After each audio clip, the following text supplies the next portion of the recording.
Hace algún tiempo conocí a una señora porteña con una historia de vida bastante interesante, pero compleja a la vez. Con muchos aciertos, pero también con profundas decepciones. Cuando pienso en estas decepciones, también pienso en que si los que estamos hoy aquí presentes tuviéramos que atravesar al menos la mitad de las situaciones que ella atravesó, probablemente tendríamos que tomar largas sesiones de terapia psicológica. Fue madre casi adolescente, contó con poco apoyo de su entorno en ese proceso, realizó largas y extenuantes jornadas de trabajo, a veces forzoso, a veces incluso hasta humillante, sin mencionar que tuvo un esposo que era un poco amigo de las copas, ¿verdad? Además, sufrió rechazos y tuvo sueños sin cumplir. Sin embargo, a pesar de las amarguras de su vida, esta señora tenía la capacidad de conectar y empatizar de una manera excepcional que la hicieron particular en su entorno. Era una mujer de rasgos toscos, de voz estrepitosa y con un carácter autoritario bastante digna de una buena puntarenense. Sin embargo, tenía un corazón de oro y un sabor en su cuchara, que ustedes no se pueden imaginar. Cuando yo conversaba con esta señora y ella me comentaba las peripecias de su vida, con mucho humor debo decir, yo siempre le preguntaba, ¿cómo hacías para mantenerte en pie luego de esas terribles crisis que te tocó afrontar? Su respuesta siempre era la misma.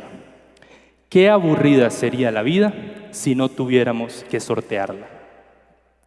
Por supuesto, a mí me tomó varios años comprender esta filosofía empírica, pero llegué a la conclusión de la misma cuando comencé a estudiar comunicación, a interesarme por la gestión de crisis, pero principalmente cuando me tocó dejar a mí mismo, al niño atrás, y comenzar a sortear mi propia vida.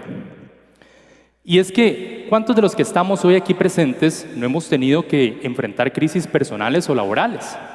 Probablemente si les pido que levantemos la mano, la gran mayoría de nosotros no levantaríamos una, sino ambas manos, ¿cierto? ¿Y hemos escapado de las crisis o las hemos abrazado? Y es que con solo el hecho de pensar en la palabra crisis ya se nos genera como un malestar en el estómago. Nos da miedo esa palabra.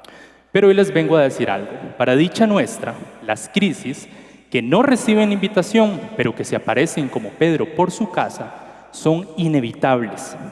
Y mis amigos, eso es una verdadera bendición para nosotros. Y ustedes dirán, está loco este muchacho con lo que dice, ¿cómo se le ocurre? Y sí, es probable que yo lo esté. Pero gracias a las historias de esta señora y a la forma en la que ella iba desarrollando y afrontando su vida, sumado al desarrollo que yo iba teniendo sobre mi profesión, es el por qué comencé a ver las crisis como un catalizador del cambio, ese punto de inflexión que nos ayuda a reinventarnos, a crecer y a generar la mejor versión de nosotros mismos. De acuerdo con la teoría del estrés y la adaptación de los psicólogos Richard Lazarus y Susan Folkman, los aspectos que acrecientan nuestra madurez para hacer de las crisis un motor del cambio se basan en dos análisis que hacemos de manera inconsciente los seres humanos, dos afrontamientos específicamente. El primero de ellos es el afrontamiento basado en el problema. Y aquí es donde nuestra mente corre a buscar cuál es la raíz o el núcleo que está haciendo que esa crisis se presente, con el objetivo de minimizar, cambiar o eliminar el impacto que está teniendo sobre nuestras vidas o sobre nuestro entorno laboral. El segundo es el afrontamiento basado en las emociones, que aquí, a diferencia del afrontamiento basado en el problema, lo que buscamos es gestionar de manera rápida las emociones que nos están generando las crisis, con el objetivo de minimizar o eliminar el dolor que nos genera esa crisis. Y aquí hacemos uso generalmente de recursos que tenemos a la mano.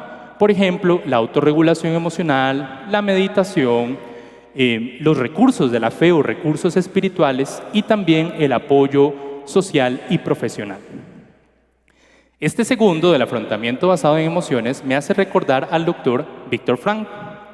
Si alguno de los aquí presentes no sabe quién es el doctor Frankl, les cuento que fue un psiquiatra que sobrevivió a los horrores del Holocausto durante la Segunda Guerra Mundial y que cuando tuvo la oportunidad de ser liberado del cautiverio en el que se encontraba, escribió este libro mundialmente conocido El hombre en busca del sentido.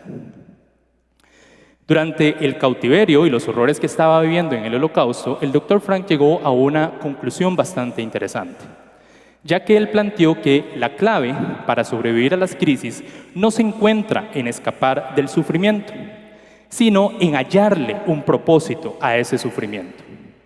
Es por eso que esto lo llevó a plantear esta corriente de psicoterapia llamada logoterapia, que básicamente se trata de encontrarle un sentido a la vida. Para este psiquiatra y neurólogo, cualquier circunstancia que estemos atravesando puede ser superada gracias a un propósito que le demos a esa circunstancia, ya que él plantea que todas las personas podemos sobrevivir a cualquier cómo si tenemos un porqué. Y este porqué muchas veces puede ser, por ejemplo, una misión personal, la tarea de hallar lo que perdimos, de reencontrarnos con las personas que dejamos en el camino o el simple hecho de volver a dar y recibir amor. Y es que en este libro que les cuento, El hombre en busca del sentido, que ustedes ven en pantalla, el Dr. Frank nos dejó una de las frases que considero es una de las frases más hermosas que considero es un regalo para la humanidad, ya que él dijo que todo puede serle arrebatado al hombre excepto una cosa: la libertad de elegir su actitud ante cualquier circunstancia. Y este es un recordatorio de que está en nosotros decidir cómo afrontarnos a las situaciones que se nos presente la vida. Y eso, mis queridos amigos, es en sí mismo un acto de resistencia, un acto de crecimiento personal. En la gestión de crisis hay tres claves importantes, tres aspectos que vamos a recordar y enumerar en esta tarde. Y el primero de ellos es el reconocimiento de la crisis. Debemos reconocer que las crisis existen, que las crisis son reales, son tan reales como el aire que respiramos. Negar las crisis es lo que nos hará hacer que se acrecienten emociones negativas dentro de nosotros que no necesitamos. Reconocer las crisis no significa que estamos siendo vencidos o que nos estamos resignando a ellas. Simplemente que estamos reconociendo que hay una situación sobre la que tenemos que tomar decisiones. Mi amiga y colega Gabriela Suárez, experta en relaciones públicas y gestión de crisis, decidió acompañarme en esta tarde durante el TEDx a través de una entrevista que le hice, en donde le consulto cuáles son los aspectos que ella considera necesarios, debemos tomar en cuenta para aceptar las crisis y no detenernos en ese proceso. Escuchemos. Muchas gracias, Roger, por invitarme. Me encanta hablar sobre crisis. Y es que cuando nos dicen la palabra crisis, inmediatamente la asociamos a algo negativo, cuando en realidad la vida nos enseña en general que la crisis debería de ser algo normalizado a través de nuestra vida, ¿verdad? ¿Cómo es que no debemos de paralizarnos? Es entender que la crisis llega sin avisar y que nosotros como seres humanos deberíamos de no mezclar las emociones a la hora de decidir sobre ella. Es decir, la crisis llega, sí o sí, porque va a llegar, pero nosotros debemos de decir, ok, llegó la crisis y es hora de accionar sin mezclar las emociones para tomar las decisiones certeras. ¿Cómo lo hacemos? Monitoreando la situación. Hasta dónde está llegando o afectando la crisis como tal es el primer paso. Una vez que hemos detectado hasta dónde ha llegado esta crisis, podemos ahora sí involucrar a los expertos del tema para tomar las decisiones certeras y minimizar todos los efectos negativos hasta donde podría llegar esa crisis a lo largo de las audiencias, ¿verdad?, que se están viendo afectadas. Pero lo más enriquecedor de este proceso de la crisis es entender que todos las vamos a atravesar una u otra vez, pero que el aprendizaje al final de la crisis es lo que realmente nos va a hacer salir victoriosos o no de ella. Por eso es tan importante tomar decisiones correctas desde que llega la crisis hasta que la abordamos. Y repasar todos estos pasos nos hace entender que nos va a hacer madurar y sobresalir en el ámbito laboral y personal. Esto que Gabriela nos dice es lo que me permite introducir el segundo aspecto clave de esta tarde, que es el manejo de las emociones. Aceptar las crisis también nos hace aceptar que hay emociones que estas crisis nos generan, y las crisis nos pueden generar emociones muy fuertes en algunas ocasiones. Por ejemplo, el enojo, la ira, la incertidumbre, la ansiedad. Pero es necesario que ninguno de nosotros neguemos esas emociones.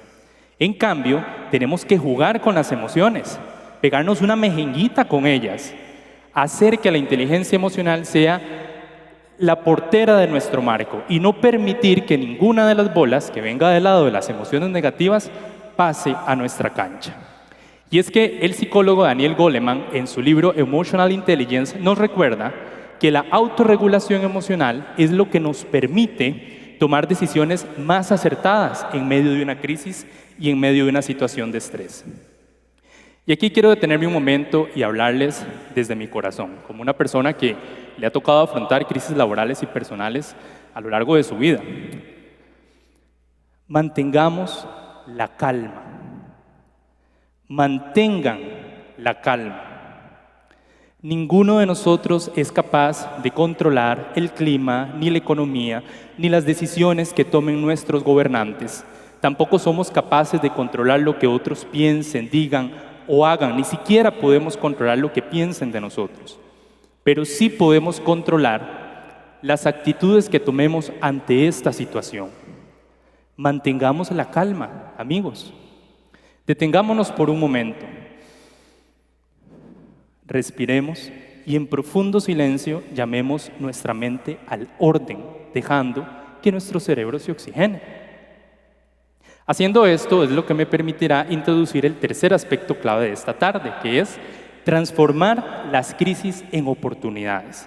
Las crisis siempre nos van a dejar lecciones valiosas y va a depender de nosotros si tomamos esas lecciones y las transformamos en un trampolín y en un catalizador que nos permita cambiar, revolucionar y mejorar nuestras relaciones humanas. En síntesis, el desarrollo de la resiliencia. Resiliencia, resiliencia, resiliencia.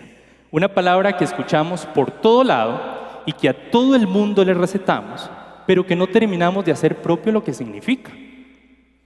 Y es que, como bien sabemos, la resiliencia es la capacidad que tenemos de adaptarnos a las circunstancias y al cambio. Y este es un ejercicio que generalmente nos piden desarrollar en los ámbitos laborales, pero, considero yo, es aún mucho más funcional para nuestra vida personal. Pero seamos honestos, ser resilientes no es nada sencillo. Tampoco es bonito ser resilientes, hay que decirlo. Porque ser resilientes quiere decir que tenemos que adaptarnos y aceptar una realidad que no es natural para nosotros. Y es aún mucho más difícil ser resilientes en medio de una situación de crisis y depresión. Pero hoy vamos a hablar acerca de la clave del éxito de la resiliencia, que básicamente es seguir avanzando. Seguir avanzando por ese camino que se ve difícil, no detenernos. Por más empinada que se vea la cuesta, por menos que nos guste el panorama que estamos viendo, seguir avanzando y caminando en medio de esa crisis es lo que nos permitirá adaptarnos a las nuevas realidades que se nos presente en cada paso que demos. Y es que desarrollar la resiliencia no nace con un chasquido de dedos. Es un proceso de maduración cuyos resultados vamos a ver cuando seamos capaces de voltear una crisis y transformarla en una oportunidad. Y es que hoy les voy a contar un secreto, pero que quede nada más entre ustedes y yo. Esto va a pasar. Esto va a pasar. La crisis la vamos a superar. Esa crisis económica, esa crisis laboral, esa crisis marital, esa crisis dentro de nosotros mismos la vamos a superar. La crisis no es el fin, es el inicio de una hermosísima oportunidad que nos está dando la vida. ¿Saben? A los villanos de las series y de las películas muchas veces tenemos que prestarles un poco más de atención, porque nos pueden dejar enseñanzas de sabiduría mucho más profundas de las que nos pueden dejar los héroes o protagonistas de estas historias. Y esto se los digo porque yo soy fan de la saga de Juego de Tronos. Si alguno de los aquí presentes no ha tenido la oportunidad de ver Juego de Tronos, se lo resumo en unos segundos. Básicamente se trata de un número de familias que se está peleando los terrenos del abuelo, pero que utilizan dragones, ejércitos y zombies. Y que además están peleando un trono de hierro que de por sí cualquiera que se sienta se corta, porque está hecho literalmente de espadas. Pero el tema es que Juego de Tronos tiene un número importante de villanos, pero uno que a mí particularmente me gusta mucho es Lord Baelish, un lord de la corona que fungía como ministro de Hacienda durante la época en la que se desarrolla la historia, ministro de Hacienda del reino. Y a Lord Baelish le fascinaba el dinero, le encantaba y era una máquina para hacer dinero. Pero había algo que a Lord Baelish le gustaba aún más que el dinero, y era crear chisme y generar caos en medio del reino. Y a pesar de lo déspota que es este personaje, Lord Baelish nos dejó una de las frases sobre gestión de crisis más hermosas que yo he podido escuchar. Cuando conversando con Lord Varys, otro lord de la corona que también le gustaba mucho el caos y el chisme, le dijo en una escena: el caos no es un abismo, el caos es una escalera. Muchos que tratan de subirla caen. No vuelven a intentarlo otra vez. La caída los quiebra. A algunos se les da la oportunidad de subir y se niegan. Se aferran al reino, a los dioses, al amor. Solo ilusiones. Solo la escalera del caos es real. Solo la escalera del caos es real. Y es que esta frase me hace recordar una vez más a aquella querida porteña, aquella mujer de rasgos toscos y risas bulliciosas, una mujer de vida sin loterías, pero que también fue una de las mejores maestras en gestión de crisis que yo he podido conocer y a quien además tuve el honor y el privilegio de llamar mamá. Ella fue siempre, siempre sabia, porque supo escalar la escalera del caos y la crisis. Y fue siempre sabia al decir: qué aburrida sería la vida si no tuviéramos que sortearla.